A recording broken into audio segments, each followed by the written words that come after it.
Welcome to the On Brand Podcast, the show where we dive into branding, marketing, and living life on brand.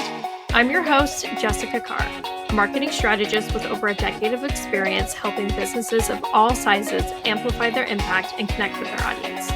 Together, we'll explore actionable strategies, inspiring stories, and the latest trends to elevate your business and personal brand. Whether you're an entrepreneur, a creative, or someone ready to make bold moves, you're in the right place. Let's do this. Hi, everyone. Welcome back to the On Brand Podcast. If you are one of the people who have reached out to me saying that you have been following along the podcast so far, thank you so much for listening. I am so glad you're enjoying it. And I just want to say I'm sorry for kind of bailing there for a little bit. I had a loss recently in my life.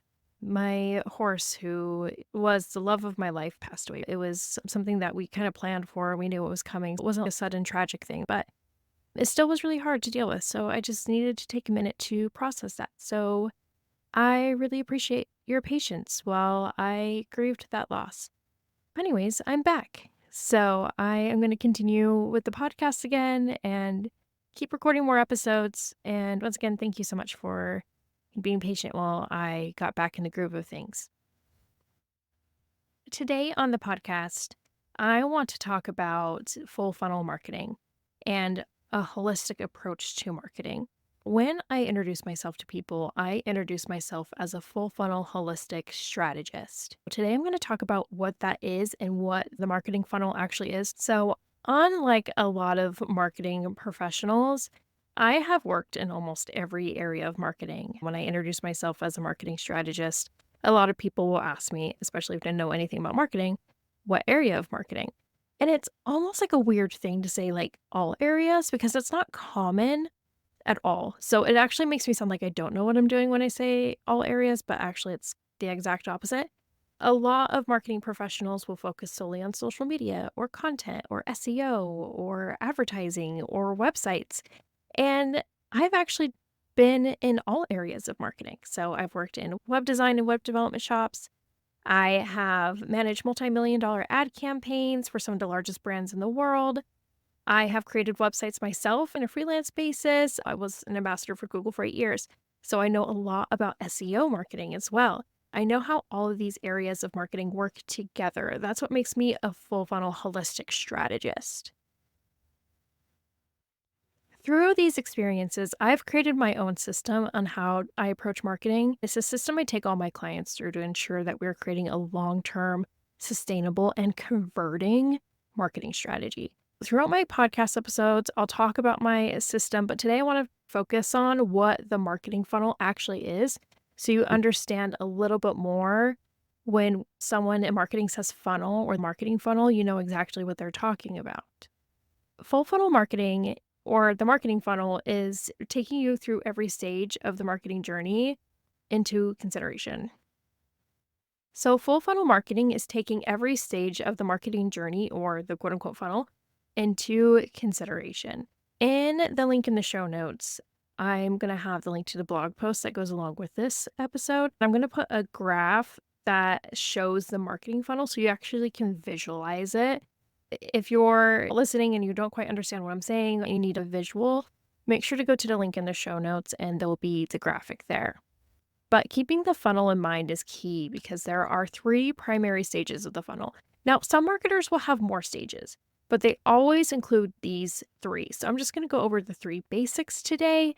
When you see the marketing funnel, maybe on LinkedIn or Google it yourself, you're going to see more stages added to the funnel typically, but these are the 3 that are always included. Before I go into the stages of each funnel, it's important to remember that through each stage, only a small percentage of your audience will move through the next stage.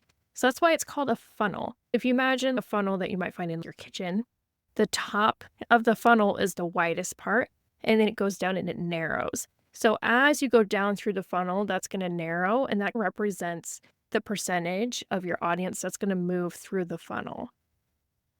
The percentage of your audience who moves through the next stages of the funnel is what I like to call the funnel flux rate or just the flux rate. That's going to be important to remember, and I'm going to bring that up more later on. Now, the 3 stages I'm going to take you through is 1, the awareness stage, 2, the consideration stage, and 3, the conversion stage. Let's start with the awareness stage. The awareness stage is how you attract new prospects or new customers. So it is so the awareness stage of the marketing funnel is when your audience is just learning about you. It's their first introduction to you and your brand. This is where you're going to have the largest amount of people viewing your content, such as social media impressions, views on your short form videos, podcast plays, website visitors, advertising impressions, etc. So, something that's important to consider is it takes on average 7 times for someone to see you, your content, or your message before your audience will even recognize that they have seen you before. So that means they have to see your content 7 times before you even look familiar to them. So it's important to stay consistent at this stage.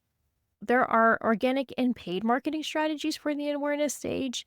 A smart marketing strategy will actually let organic and paid ad strategies play off each other for the best results. Some examples of organic strategies are short form social videos, social media posts, YouTube videos, podcast episodes, blog posts on your own website and on platforms like Substack or Medium, and search engine optimization or SEO.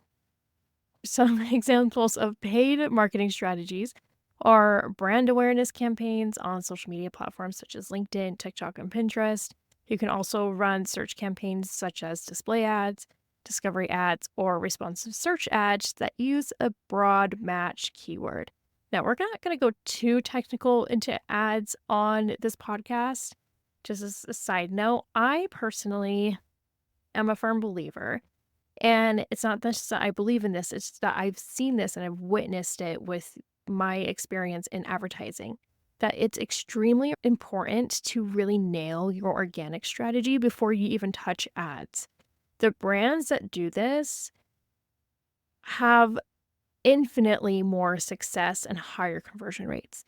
The results are massively different than brands that don't. I personally don't go into ads too much because I really want you to focus on organic strategies and brand strategies. That's kind of my bread and butter. And I believe in that because I've seen what happens when you start spending money on ads and you don't have it yet. So next is the consideration phase. The consideration phase is when your audience recognizes you, knows who you are right off the bat, and is interested in interacting more. They haven't quite turned into a paying customer, client, subscriber, whatever you want them to be, but they resonate with your message and are interested in more. This will look like commenting on your social media posts, subscribing to your channels, signing up for a newsletter, anything like that. It is not common for someone to go straight from the awareness phase straight to the conversion stage. Typically, they go through the consideration stage first. So for this stage, I recommend setting up a landing page with email newsletter offers. It's not enough just to have a newsletter for most brands. Email addresses are almost like a form of currency, so you need to offer something in exchange for their email address. If you are known for having an incredible newsletter, that might be enough. Otherwise, look into creating downloadable offers like PDF guides, ebooks, mini courses, etc. If you have an e-commerce brand, a discount code or even a complimentary gift with an order would be a great transaction for an email as well. The last stage I'm going to talk about today is the conversion stage. The conversion stage is when someone is ready to purchase the product or service or whatever your offer is. It can take a long time to get to this stage. The average sales cycle is actually 2 years, believe it or not. That doesn't mean you won't find customers who are ready to purchase sooner than that. It just means you are playing the long game with your business and the relationship with your target audience. So don't get discouraged if you're not seeing results right away. The conversion phase is when you ask for or drive the sale of your product or service. That could look like having a seasonal color drop, creating a limited time offer, or simply pitching your product or service. The goal of any business is to drive revenue, but it will never happen if you don't ask for the sale. No, the end or follow-up to this phase is going to be retention. So some people will actually have this as the final stage. But I like to throw it in with the conversion stage just because in my mind it's simpler because once you acquired a customer, you already have a customer. But it is a lot more cost effective budget wise to retain a customer than it is to find a new one. So don't neglect retention. That means having really good customer service. So, why is it important to have this knowledge of the marketing funnel? Well, I'm going to give an example. I was talking to a friend of mine who is an online course creator. She might be listening to this podcast episode. And we were talking about how she's doing such a great job with her social media. She's getting a lot of engagement. She has a lot of followers. She has a lot of views.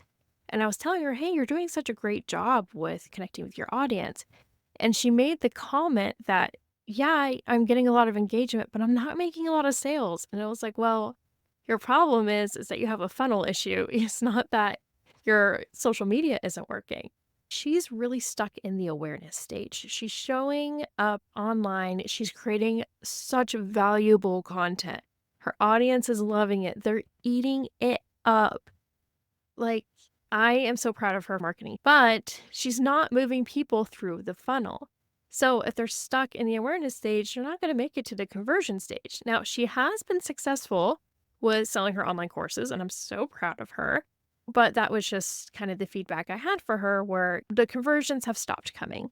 So you kind of have to nurture people through your sales cycle or your marketing funnel a little bit.